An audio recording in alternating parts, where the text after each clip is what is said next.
जितने आस्था चैनल पर कथा सुन रहे हो, जितने फेसबुक और यूट्यूब पर सुन रहे हो, और जितने इस छत्तीसगढ़ की पावन धरा पर बैठकर सुन रहे हो, बहुत सावधानी से सुनना। एक छोटा सा कपूर का टुकड़ा जब आरती में जलाया जाता है तो ये कपूर क्यों जलाते हैं? इस कपूर का महत्व क्या है? इस कपूर का कारण क्या है? ये कपूर है कौन जिसको हम आरती में जलाएं?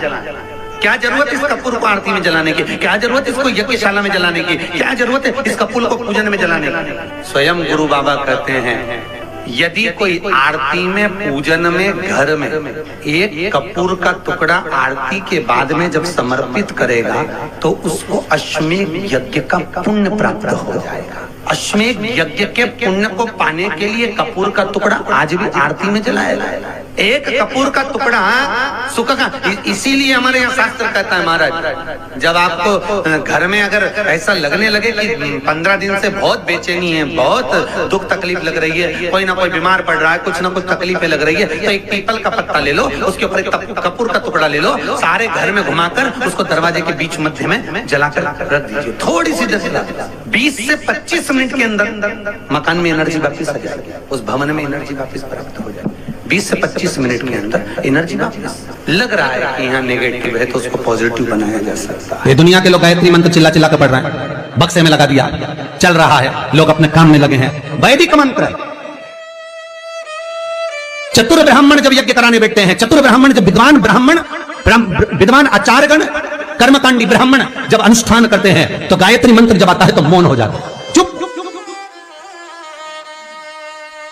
वैदिक मंत्र मौन।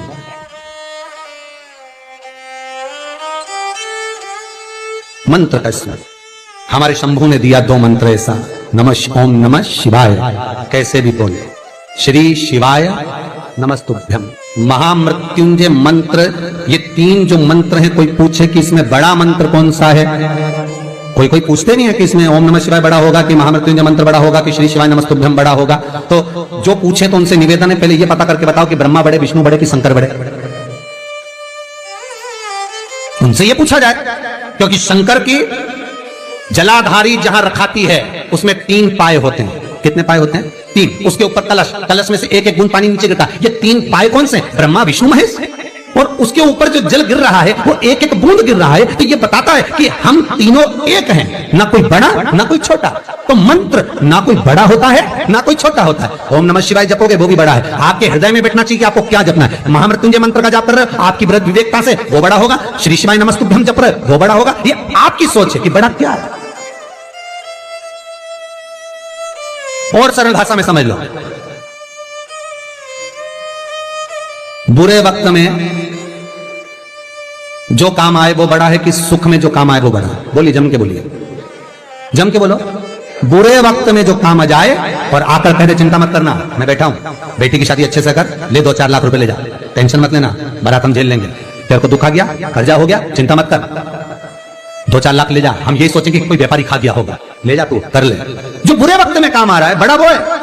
और जिस समय पर तुम सोफा सेट पर बैठे हो, डनलप के गद्दे पर बैठे हो, एसी का रूम है तुम्हारा, खूब चाय नाश्ता भोजन पानी सब चल रहा है, सब भैया जी काका जी कर रहे हैं, और ऐसे में तो कोई तुमको आ भी जाए तो वो बड़ा थोड़ी ना, कोई तुम्हें सपोर्ट भी कर दे तो वो बड़ा थोड़ी ना, तुम्हें लगेगा वो ऐसे तो बहुत आते रहते हैं, पर जो बुरे वक्त में साथ दे वो बड़ा है। अब इन मंत्रों में कोई एक मंत्र आपने बुरे वक्त में जप लिया और आपका काम हो गया तो आपको क्या लगेगा कि मंत्र वो बड़ा है। अर्थात मंत्र की बड़प्पन आपके दुख और सुख के साथ ही काम है, आपके जीवन के आनंद में।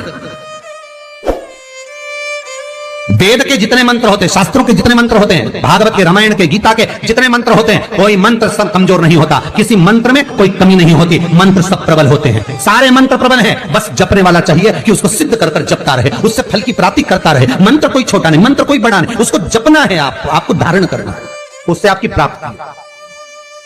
अब कोई कहे कि महाराज जी इसमें महामृत्युंजय बड़ा होगा कि श्री शिवाय नमस्तुभ्यम बड़ा होगा कि ओम नमः जम के बोलो शिवाय बड़ा होगा, तो ये हम नहीं कह सकते। हम तो इतना कहेंगे कि पहचान कर लो, एक बार प्रैक्टिकल करने में क्या जाता है, सब कर, तुम्हारा मन करे उसको जाओ। बस अंतर इतना है, महामृत्युंजय मंत्र को बोलने के लिए स्वच्छता चाहिए, एकाग्रता चाहिए, एक आसन चाहिए, कुशा चाहिए, अनुष्ठान चाहिए। और ये 2 जो मंत्र हैं ओम नमः शिवाय और श्री शिवाय नमस्तुभ्यम। इसमें कोई आसन नहीं, कोई अनुष्ठान नहीं, तुम चलते फिरते खाते पीते जाते आते जैसे जपना हो तुम्हारी मर्जी पड़े जपो। नींद नहीं आए तो उठ के बैठ के पलंग पे जप लो, श्री शिवाय नमस्तुभ्यम, ओम नमः शिवाय, तुम्हारा मन करे जैसे जपो। हम तो कई बार कहते हैं बच्चों को डांटो भी तो मंत्र का, ओम नमः शिवाय, चिल्ला भी रहा श्री शिवाय नमस्तुभ्यम मंत्र का। पहले भी कहा, फिर कहते हैं सबसे कठोर लोहा, लोहे से कठोर अग्नि, क्योंकि अग्नि लोहे को गला देती है। और अग्नि से कठोर होता है पानी, जो अग्नि को बुझा देता है।